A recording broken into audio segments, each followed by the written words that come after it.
Hi everyone, চলে এলাম নতুন একটি ভ্লগ নিয়ে। এই ভ্লগটি ছিল লাস্ট স্যাটারডে ভ্লগ। সো এই স্যাটারডেতে আমি একটা বিয়ে অ্যাটেন্ড করেছিলাম, দেন আমার পড়ানো ছিল।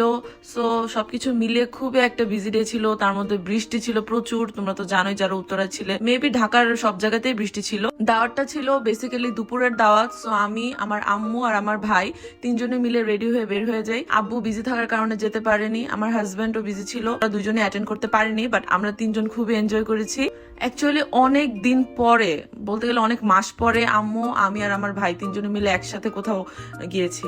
সো আমরা খুব এনজয় করেছি, খুব ভালো কিছু সময় কাটিয়েছি, অনেক খাওয়া দাওয়া করেছি আর অনেক মজাও করেছি। ওয়েডিং প্রোগ্রামটা ছিল বেসিক্যালি থার্ড ফ্লোরে। সো আমরা থার্ড ফ্লোরে চলে যাই। ওভারঅল আমার কাছে ডেকোরেশন সবকিছু খুবই ভালো লেগেছে, খুবই সুন্দরভাবে ওরা অর্গানাইজ করেছিল। এই প্লেসটা বরের জন্য আলাদাভাবে ডেকোরেশন করা হয়েছিল, বর এই সাইডে খেয়েছিল। সো এই জায়গাটা ওরা খুব সুন্দরভাবে অর্গানাইজ করেছে, আমার কাছে খুবই সুন্দর লেগেছে। ওভারঅল স্টেজটা ওরা খুবই সুন্দরভাবে ডিজাইন করেছে। সো আমার কাছে মোটামুটি ভালোই লেগেছে। এখানে আমার ফার্স্ট আসা, এটা উত্তরা কমিউনিটি সেন্টার। সো এটা লোকেশনটা ছিল সেক্টর 6-এ। আপনারা ইচ্ছা করলে এখানে আপনাদের কোনো wedding programme, anniversary programme, birthday programme ইচ্ছা করলে করতে পারেন, কারণ আমার কাছে এক্সপিরিয়েন্স ওভারঅল ভালো লেগেছে। অনেক মানুষজন চলে আসে। সো এখানে আমাদেরকে এট ফার্স্ট পানি সার্ভ করে দেয়, দেন এখানে বোরহানিও ছিল, সালাদ ছিল, এখানে রোস্ট সার্ভ করে দেয়, আমি লেগ পিসটা পেয়েছিলাম, কাবাবও দিয়েছিল, চাটনিও ছিল সাথে। দেন আমি মেইন কোর্স নিয়ে নেই, এটা ছিল কাচ্চি। সো এটা বাসমতি চালের ছিল আর এটা মাটন কাচ্চি ছিল।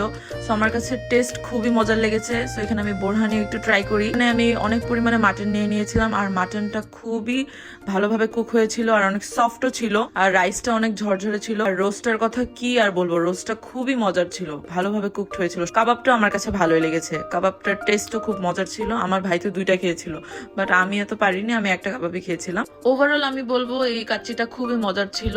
বিয়ে বাড়ির কাচ্চি বলে কথা, মজা তো হতে হবেই। এখানে আমি লাকিলি মাটনের লেগ পিসটাও পেয়ে যাই। সো এটা আমার কাছে খুবই মজার লেগেছে। লাস্ট আমি জর্দা নিয়ে নেই। সো এখানে জর্দার যে ছোট ছোট মিষ্টিগুলো থাকে, এটা আমার কাছে খুবই মজার লাগে। সো আমরা খাওয়া দাওয়া করে বের হয়ে যাই। আমরা বাসায় চলে যাই। বাসায় চলে যাওয়ার পরে আমি আর আমার ভাই মিলে বিকালবেলা বের হই। আমরা প্ল্যান করি যে আমরা চা খাবো, কারণ অনেক বৃষ্টি হচ্ছিল, বাট একটু বৃষ্টিটা থেমেছিল বিকালের দিকে। আমরা যখন চা খেতে যাই তখন এত বৃষ্টি পড়া শুরু করে দিল।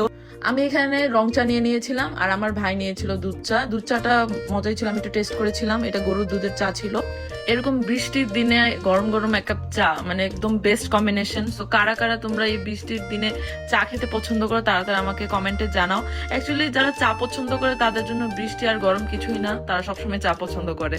সো যারা চা লাভার আছে তাদের কাছে কোনো এনভায়রনমেন্টই আসলে ম্যাটার করে না। মানে প্রচুর বৃষ্টি হচ্ছিল, বৃষ্টি তো থামতেছিলই না। সো আমি আর আমার ভাই তাড়াতাড়ি করে চা খাওয়াটা শেষ করি, ও বাসায় চলে যায় আর আমি পড়ানোর জন্য চলে যাই। বাট কিছুক্ষণ আমরা এখানে ওয়েট করেছিলাম বৃষ্টি একটু থামার জন্য। বৃষ্টি আর থামেনি, কারণ প্রচুর বৃষ্টি হচ্ছিল। আমি আমার চা আর বৃষ্টি দুইটাই খুবই এনজয় করতেছিলাম। Thank you everyone for watching this video. যদি তোমাদের কাছে ভিডিওটা ভালো লেগে থাকে তাহলে লাইক, কমেন্ট এন্ড শেয়ার করো।